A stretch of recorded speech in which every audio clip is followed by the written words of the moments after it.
Hello बच्चों, मैं government school lecturer physics के सरिता।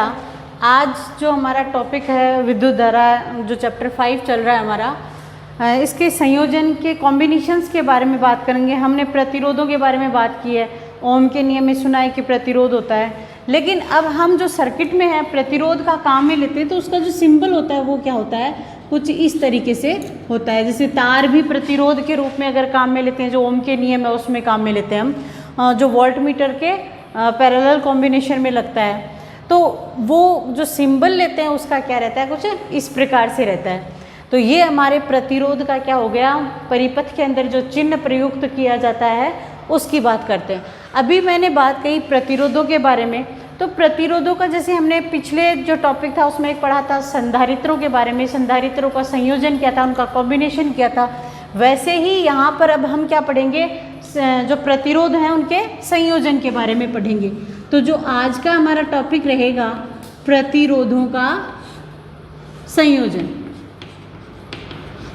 प्रतिरोधों का संयोजन भी दो तरीके से होता है। एक होता है श्रेणी क्रम संयोजन, पहला होता है हमारा श्रेणी क्रम संयोजन, और दूसरा होता है समांतर क्रम संयोजन। समांतर क्रम संयोजन ये हो गया हमारा सीरीज कॉम्बिनेशन, दूसरा हो जाएगा पैरेलल कॉम्बिनेशन, या ये भी कह सकते हैं resistance series combination and resistant parallel combination. इनके बारे में हम क्या है डिटेल में पढ़ेंगे। तो सबसे पहले मैं बात क्या कर लेती हूँ, श्रेणी क्रम संयोजन की कर लेती हूँ। श्रेणी क्रम का मतलब जो तार हैं एकदम से लगातार जुड़े हुए, जैसे किसी भी तार को खींचते हैं, अगर एक लाइन में जब आ जाते हैं तो वो क्या हो जाते हैं, हमारे सीरीज में आ जाते हैं। ठीक है, तो अभी हम कैसे जोड़ लेते हैं इनको, इस तरीके से मैं 3 तार ले लेती हूँ जिनको क्या कर दिया मैंने, सीरीज कॉम्बिनेशन में जोड़ दिया, और इनको मैंने किसी बैटरी से जोड़ दिया जो V वोल्ट की क्या है, बैटरी। ठीक है, अब आगे इसको सॉल्व करने के लिए हमें क्या करना पड़ेगा, जैसे VRI वाला फॉर्मूला हम काम में लेंगे। इन प्रतिरोधों का हमें क्या निकालना है, तुल्य प्रतिरोध निकालना है। तो उसके लिए मैं क्या ले लेती हूँ कि ये जो प्रतिरोध है वो क्या है, R1 प्रतिरोध है इस तार का, इसका R2 और इसका क्या आ जाएगा R3, और बैटरी लगाने से इसमें जो धारा है वो क्या प्रवाहित हो रही है, I धारा प्रवाहित हो रही है। यहाँ तक ठीक है। अभी जब इसमें धारा I प्रवाहित कर रहे हैं तो इसके अंदर जो धारा का मान है वो तो क्या रहेगा, सेम रहेगा या नहीं रहेगा, कि इधर से भी निकल के क्या आ गई अपनी धारा I आ रही है, इनकी इसमें भी I धारा प्रवाहित होगी, यहाँ भी R2 में भी और R3 में भी। लेकिन हमने विभवांतर क्या कहा था, इनके तार के सिरों पर उत्पन्न ही तो होता है विभवांतर। तो हम क्या ले लेते हैं कि यहाँ जो विभवांतर का मान है R1 के लिए क्या है V1, R2 के लिए क्या है V2, और R3 के लिए क्या आ जाएगा V3, क्या आ जाएगा विभवांतर। ये V वोल्ट की क्या जाएगी अपनी बैटरी है। अब हमें जब श्रेणी क्रम संयोजन लिखते हैं तो ये ध्यान रखना है कि R1, R2 और R3 के एक से दूसरे सिरे को क्या है लगातार जोड़ते रहते हैं, तथा R1 के एक सिरे को A और R3 के दूसरे सिरे को B से जोड़ दिया जाता है, तथा A को बैटरी के धन सिरे से या पॉजिटिव से, और B को किससे जोड़ दिया जाता है, बैटरी के नेगेटिव से जोड़ दिया जाता है। और ध्यान रखना यही चीज़ अपने पास इम्पोर्टेंट होती है कि इसके अंदर जो धारा I है वो क्या होती है, इक्वल होती है, और विभवांतर का मान तीनों के लिए क्या होगा, डिफरेंट होगा। तो अब अपने पास जो आ रहा है ओम के नियम से देखते हैं, और श्रेणी क्रम संयोजन का हम क्या ले लेते हैं, जो तुल्य प्रतिरोध है वो क्या ले लेंगे, तुल्य प्रतिरोध क्या है RS। सीरीज कॉम्बिनेशन है तो मैं इसको RS से ऐसे डिनोट कर देती हूँ। अब हम जो ओम का नियम है उस पर चलते हैं। ओम का नियम क्या होता है, V बराबर क्या हो गया RI हो जाएगा या नहीं हो जाएगा। इसका जो तुल्य विद्युत वाहक बल है V है, और जो तुल्य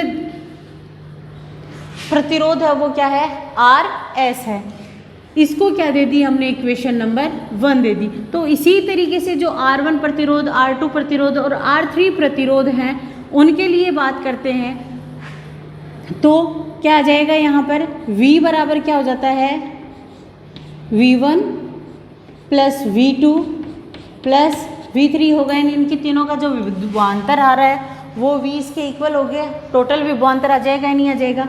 अब हमें क्या निकालना है, V1 की वैल्यू निकालनी है। तो V1 बराबर क्या आ जाएगा, R1I, V2 बराबर क्या आ जाता है, R2I, और V3 बराबर आ जाता है R3I आ गया।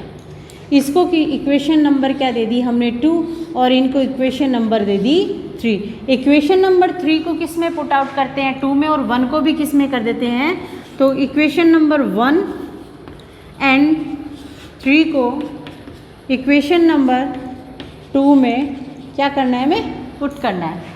तो यहाँ से हमारे पास क्या आ जाता है, RSI इजकल टू आ गया R1I प्लस R2I प्लस क्या आ जाएगा R3I।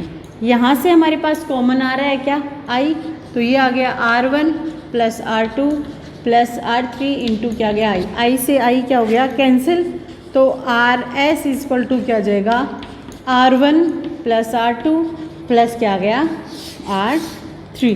ये कब आ रहा है, जब मैंने यहाँ पे जो 3 प्रतिरोध है वो क्या ले लिए, सीरीज कॉम्बिनेशन में ले लिए।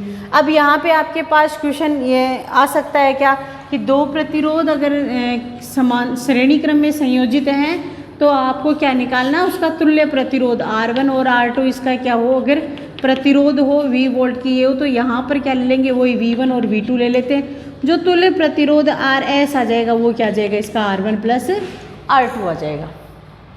ये तो होता है अपना क्या, श्रेणी क्रम संयोजन। अभी इसी श्रेणी क्रम संयोजन में अगर मैं क्या कह देती हूँ कि ये जो जितने भी तुल्य प्रतिरोध लिए जा रहे हैं उन सबको मैंने क्या नाम दे दिया, R1 नाम दे दिया।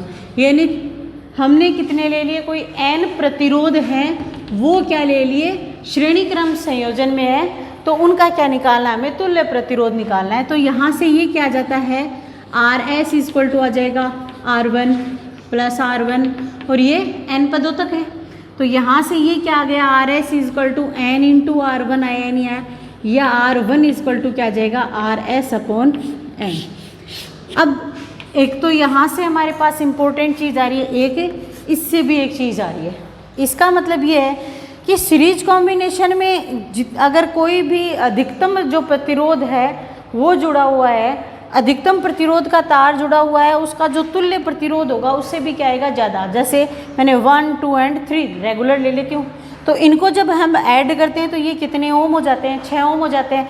जो क्या आ जाएगा, इसका अधिकतम तो 3 ही है, तो इस 3 से क्या आ गया, ये ज़्यादा आ गया। तो हम यही बात कहेंगे कि जो सीरीज कॉम्बिनेशन होता है उसके अंदर जो ये अधिकतम अपना प्रतिरोध होता है उसका भी ये तुल्य प्रतिरोध हमेशा क्या प्राप्त होता है, ज़्यादा प्राप्त होता है। अब इसी के साथ में दूसरी चीज़ ये, अगर ये सारे के सारे प्रतिरोध क्या ले लिए जाएं, सेम ले लेते हैं, तब जो एक प्रतिरोध है वो क्या है, तुल्य प्रतिरोध का क्या होता है, nवां भाग होता है।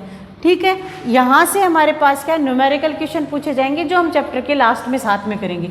अभी जो सेकंड हमारे पास आएगा, अब क्या लेंगे हम, पैरेलल कॉम्बिनेशन की बात करते हैं।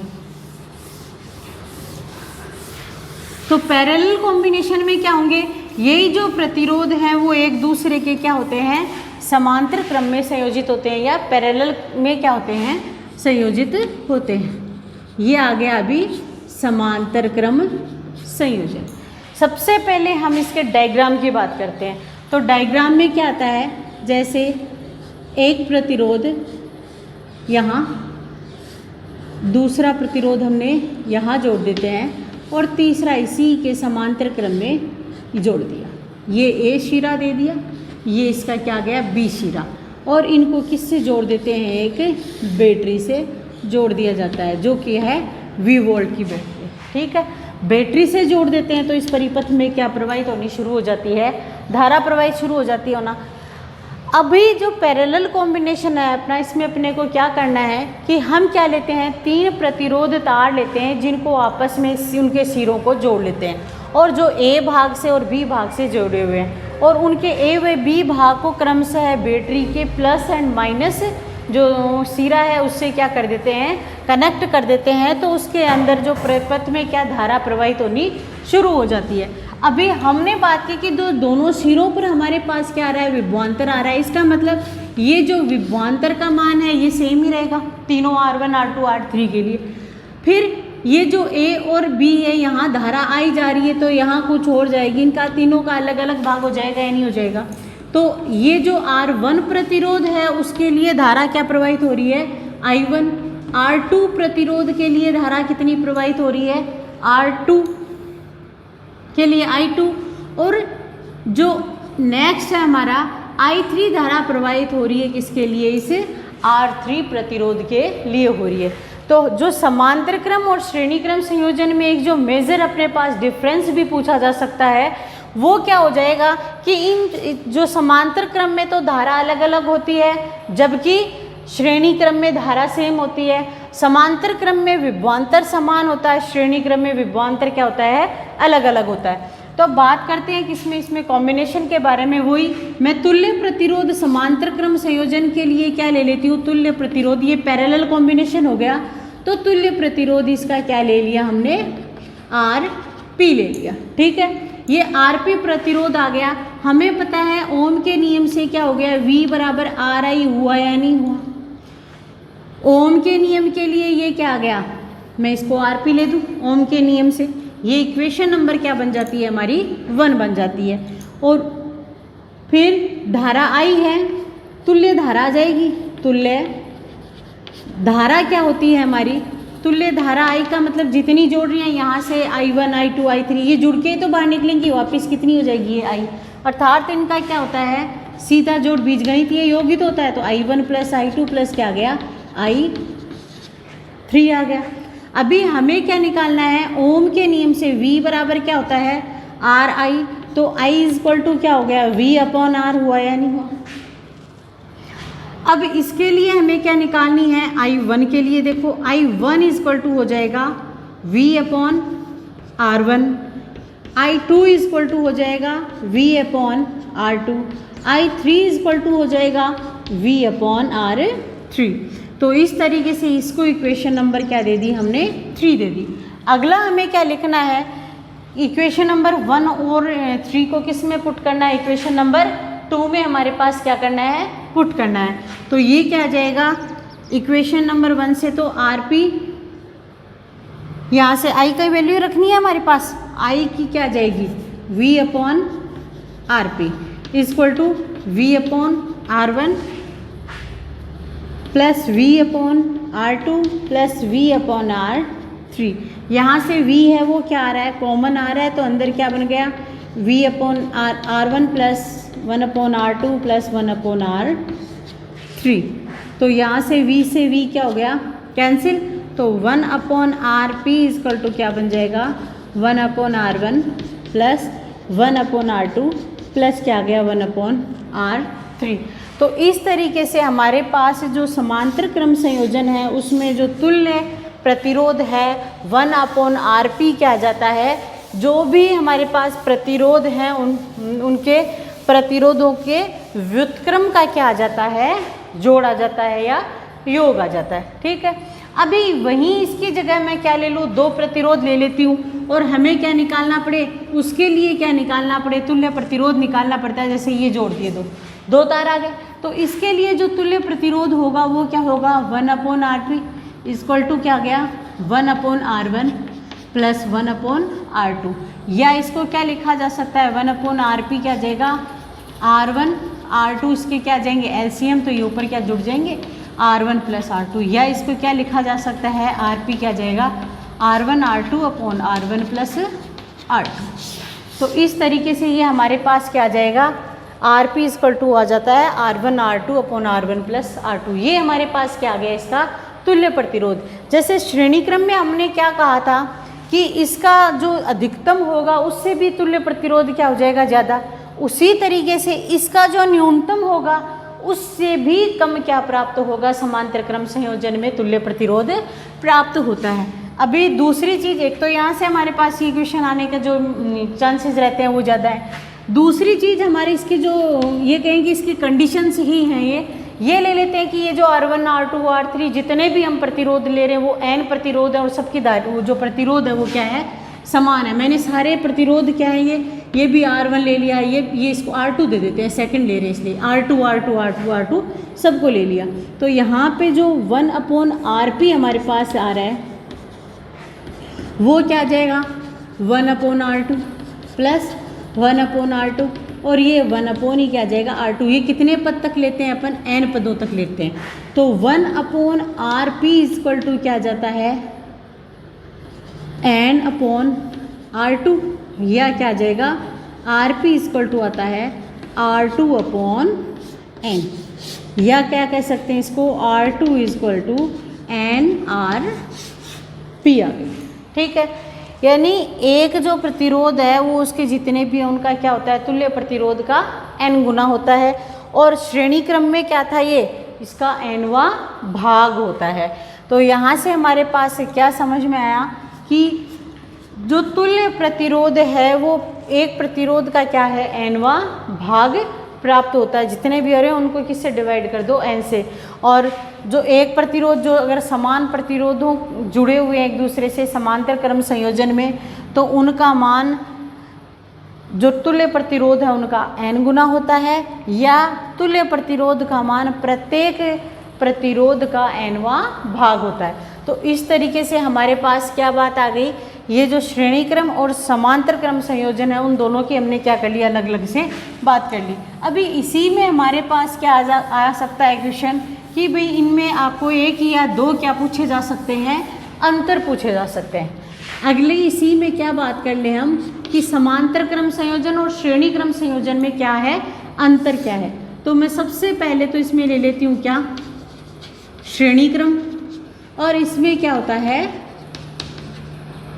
समांतर क्रम। प्रतिरोधों का समांतर क्रम है, ना कि संधारित्रों का। ठीक, अभी पहला जो अपने पास डिफरेंस आ रहा है, देखो सबसे पहला डिफरेंस क्या आ जाएगा, सबसे पहला डिफरेंस तो ये आ रहा है कि जो हमारा क्या श्रेणी क्रम संयोजन में तो क्या थी, धारा I, या क्या कह दो धारा समान। इसमें क्या थी, असमान, या ये भी कह सकते हैं, इसको 2 पॉइंट बना सकते हैं। इसमें धारा समान, इसमें क्या था विभवांतर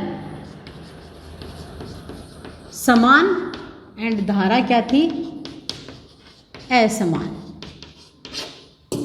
धारा समान और ये क्या है विभवांतर, क्या आ जाएगा इसमें अलग आ जाता है।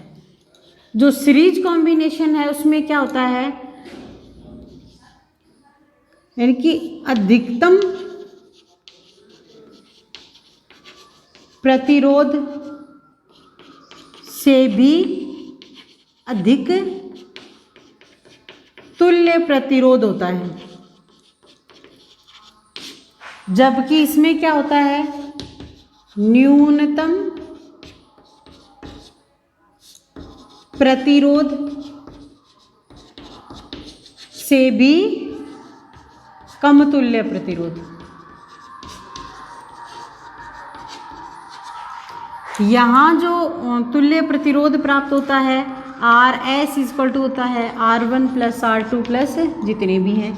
यहाँ जो RP आता है व्युत्क्रम होता है 1/R1 1/R2 इस तरीके से। दूसरी चीज़ इसमें RS इक्वल टू क्या लिखी थी हमने nR1, और इसमें क्या आ जाएगी अगली